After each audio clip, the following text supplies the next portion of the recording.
গ্রামের অনেক মানুষ রয়েছে প্রভাবশালী, যারা সুদী কারবারের সাথে সম্পৃক্ত এবং তাদের ইনকামটা হারাম। অনেক সময় দেখা যায় এই মানুষগুলো থেকে মসজিদ নির্মাণের জন্য টাকা উত্তোলন করা হয়, টাকা নেওয়া হয়, আবার স্বেচ্ছায় অনেক সময় তারা টাকা দিয়ে থাকেন। জানার বিষয় হলো, এই হারাম টাকা দিয়ে মসজিদ নির্মাণের কাজে সহযোগিতা করা যাবে কিনা এবং মসজিদ নির্মাণের কাজে ব্যয় করা যাবে কিনা। প্রশ্নটি করেছেন ময়মনসিংহ থেকে আব্দুল কুদ্দুস ভাই। সুদ এটা অত্যন্ত মারাত্মক একটি গুনাহ, ভয়াবহ একটি গুনাহ। সুদ এটা আল্লাহ তাআলা হারাম করে দিয়েছেন। আল্লাহ তাআলা কোরআনের ভিতরে স্পষ্ট বর্ণনা করেছেন, আহাল্লাল্লাহুল বাইআ ওয়া হাররামার রিবা। আল্লাহ তাআলা সুদকে হারাম করেছেন, ব্যবসাকে হালাল করেছেন।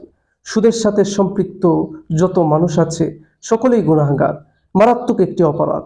এবং কি হাদিসের ভিতরে আছে যে সুদের সবচেয়ে বড় ভয়ঙ্কর গুনাহটা হলো নিজ মার সাথে জিনা করা। নাউযুবিল্লাহি মিন যালিক।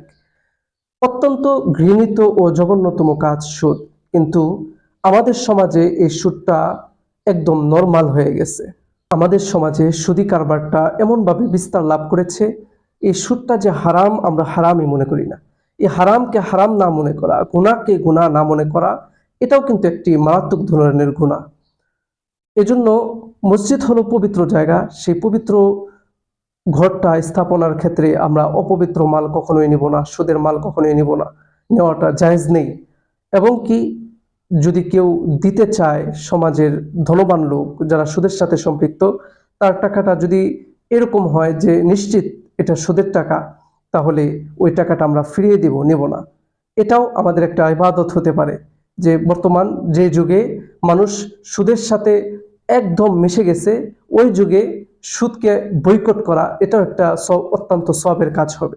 সেজন্য আমরা চেষ্টা করব সুদী টাকা মসজিদ নির্মাণের ক্ষেত্রে না নেওয়ার, এবং সুদের সাথে সম্পৃক্ত হওয়ার ব্যাপারে আমরা সবাইকে অনুৎসাহিত করব, এবং এই গুনাহ থেকে বাঁচানোর জন্য আমরা সবাই চেষ্টা করব ইনশাআল্লাহ।